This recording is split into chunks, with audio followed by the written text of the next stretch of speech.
ರಾಜ್ಯ ಸರ್ಕಾರದ ವಿರುದ್ಧ ಶಾಸಕ ಎಂಟಿ ಕೃಷ್ಣಪ್ಪ ಆಕ್ರೋಶ.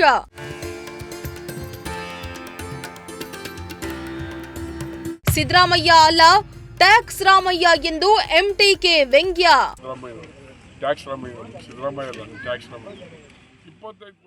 ಗುಬ್ಬಿ ತಾಲೂಕಿನ ಸಿಎಸ್ಪುರದಲ್ಲಿ ಅಂಬೇಡ್ಕರ್ ಭವನ ನಿರ್ಮಾಣಕ್ಕೆ ಶಾಸಕ ಎಂಟಿ ಕೃಷ್ಣಪ್ಪ ಗುದ್ದಲಿ ಪೂಜೆಯನ್ನ ನೆರವೇರಿಸಿದ್ರು. ಈ ವೇಳೆ ಗ್ರಾಮ ಪಂಚಾಯಿತಿ ಅಧ್ಯಕ್ಷೆ ದುರ್ಗಮ್ಮ, ಸದಸ್ಯರಾದ ಈಶ್ವರಗೌಡ, ವಿಶಾಲಾಕ್ಷಮ್ಮ, ಸಾವಿತ್ರಮ್ಮ, ರಘು, ಸ್ಥಳೀಯ ಮುಖಂಡರಾದ ನಂಜೇಗೌಡ, ನವೀನ್ ಕುಮಾರ್ ಸೇರಿ ಹಲವರು ಉಪಸ್ಥಿತರಿದ್ದರು.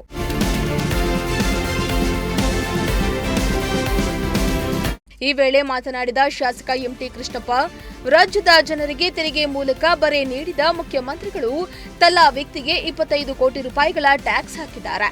ಅಭಿವೃದ್ಧಿ ಕಾಣದ ಈ ಸರ್ಕಾರ ನಡೆಸುವವರು ಸಿದ್ದರಾಮಯ್ಯ ಅಲ್ಲ ಟ್ಯಾಕ್ಸ್ ರಾಮಯ್ಯ ಎಂದು ವ್ಯಂಗ್ಯ ಮಾಡಿದ್ರು. ಕಾಂಗ್ರೆಸ್ ಸರ್ಕಾರ ಹಾಲು, ಬಸ್ ಚಾರ್ಜ್, ಮೆಟ್ರೋ ಚಾರ್ಜ್ ಜೊತೆಗೆ 3 ಬಾರಿ ಮದ್ಯ ಮಾರಾಟದ ಮೇಲೆ ತೆರಿಗೆ, ಆಸ್ತಿ ತೆರಿಗೆ ಹೆಚ್ಚಿಸಿದ್ದಾರೆ. ಇದರಿಂದ ಜನರಿಗೆ ಗಾಯದ ಮೇಲೆ ಬರೆ ಎಳೆದಂತಾಗಿದೆ.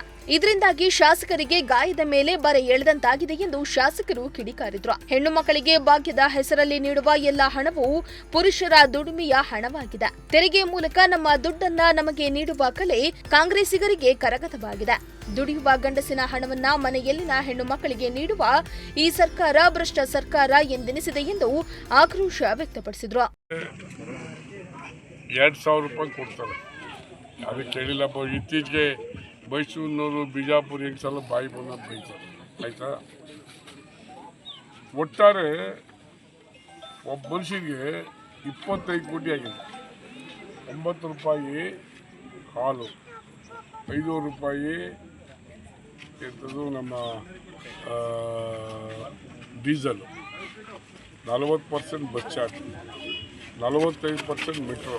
ಹಾಗಾಗಿ ಎಲ್ಲವೂ ಸಹ ಇವತ್ತು ಮದ್ಯ 3 ಸರಿ ನಾನು ವಿಧಾನಸೌಧದಲ್ಲಿ ಮಾತಾಡಿದ್ದೇನೆ, ಆಯಿತಾ. 3 ಸರಿ ಮದ್ಯ ಲಿಕ್ಕರ್ ಹಾಕಿದೆ. ಆಮೇಲೆ ಆಸ್ತಿ ತೆರಿಗೆ 20 ರೂಪಾಯಿ ಒಂದು ಅಗ್ರಿಮೆಂಟ್ ಇತ್ತು, ಈಗ 500 ರೂಪಾಯಿ ಕೊಡು. ಎಲ್ಲವೂ ಸಹ ಜಾಸ್ತಿ ಆಗ್ತಿದೆ. ಎಲ್ಲ ನಾವು ಪ್ರತಿಭಟನೆ ಮಾಡಿ ಸುಮಾರು ತಲಾ 25 ಕೋಟಿ ರೂಪಾಯಿವಷ್ಟು ಟ್ಯಾಕ್ಸ್ ಹಾಕಿದ್ರು ಸಿದ್ದರಾಮಯ್ಯವರು.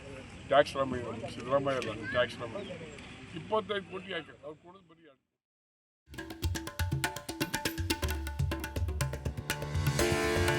ಇನ್ನು ದೇವರಾಜ ಅರಸು ಅವರ ಕಾಲದಿಂದ ನಾನು ನೋಡಿದ್ದ ಸರ್ಕಾರಗಳ ಪೈಕಿ ಈಗಿನ ಕಾಂಗ್ರೆಸ್ ಸರ್ಕಾರ ಕೆಟ್ಟ ಸರ್ಕಾರ ಎಂದು ಹೇಳಬಹುದಾಗಿದೆ. ಅಭಿವೃದ್ಧಿ ಬಗ್ಗೆ ಕಿಂಚಿತ್ತೂ ಕಾಳಜಿ ವಹಿಸದೆ 2 ವರ್ಷ ಪೂರೈಸಿದ್ದಾರೆ.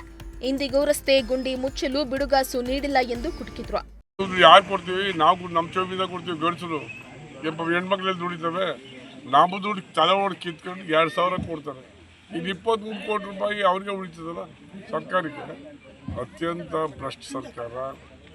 ರೈತರಿಗೆ ಯಾವುದೇ ಕಾಳಜಿ ಕೂಡ, ರೈತ ವಿರೋಧಿ ಸರ್ಕಾರ, ಬಡ ವಿರೋಧಿ ಸರ್ಕಾರ. ಕೇವಲ ಗ್ಯಾರಂಟಿ ಅಂತ ಆಟ ಆಡ್ಕೊಂಡು ಕಾಲ ತಿಳ್ತಾರೆ ಹೊರತು ಯಾವುದೇ ಡೆವಲಪ್ಮೆಂಟ್ ಇಲ್ಲ.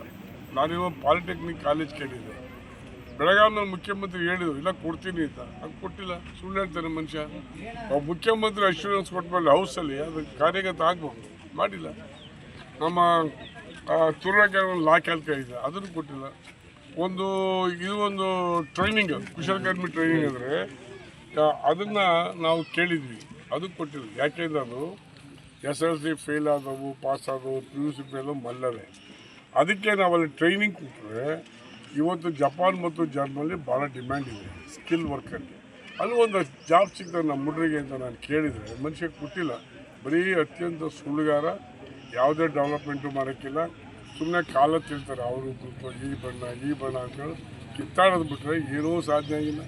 2 ವರ್ಷ ಮೇ ತಿಂಗಳಿಗೆ ಆಯ್ತಲ್ಲ, ಏನಾದ್ರು ಡೆವಲಪ್ಮೆಂಟ್ ಆಗಿದೆ ನನಗೆ. ಗೂಡ್ನೆ ಮುಂಚೆ ದುಡ್ಡು ಕೊಡೋಕ್ಕಲ್ಲ ಇವ್ರ ಮನೆ ಹಾಳಾಗಿ ಏನು ಕೆಲಸ ಮಾಡೋದು ನಾವು ಅಂತ ಕೆಟ್ಟ ಸರ್ಕಾರ. ಬಹುಶಃ ನಾನು 37 ದೇವರಾಜ ಅರಸು ಕಾಲದಲ್ಲಿ ನೋಡಿ.